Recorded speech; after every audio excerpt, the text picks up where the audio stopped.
প্রতিদিনই বাড়ছে যমুনার পানি। কারো তোয়াক্কা না করেই সেগুলো ডোবাচ্ছে নতুন নতুন গ্রাম, তলিয়ে যাচ্ছে স্বপ্ন আর সুখের ছোট্ট সংসারগুলো।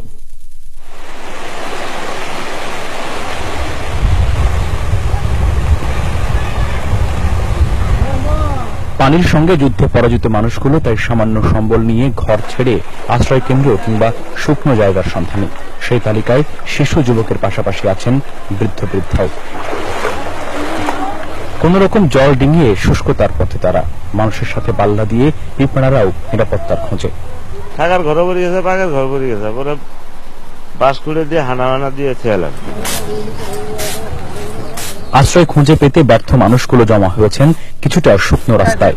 সেখানেই চাল বাছা, রান্না বান্না, কিন্তু রান্নাও রোজ হয় না, কারণ আর্থিক সঙ্গতি নেই তাদের।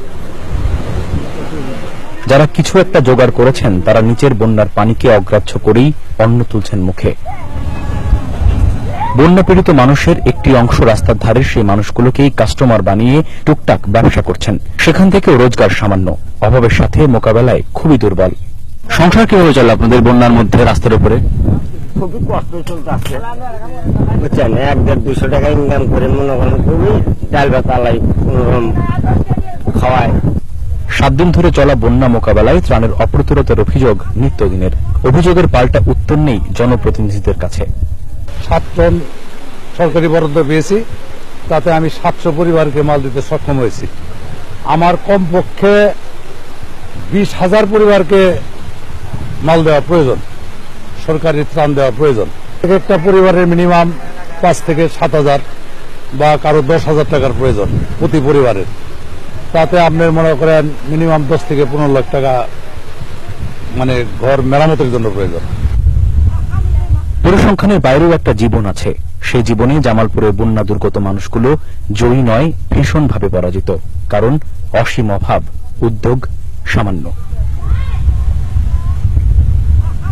প্রকৃতি বিরূপ, বিপন্ন, তার বিপরীতে নিরস্ত্র নিরন্ন মানুষগুলোকে যুদ্ধ করতে হচ্ছে সরকারি পর্যাপ্ত ত্রাণ সাহায্য ছাড়াই।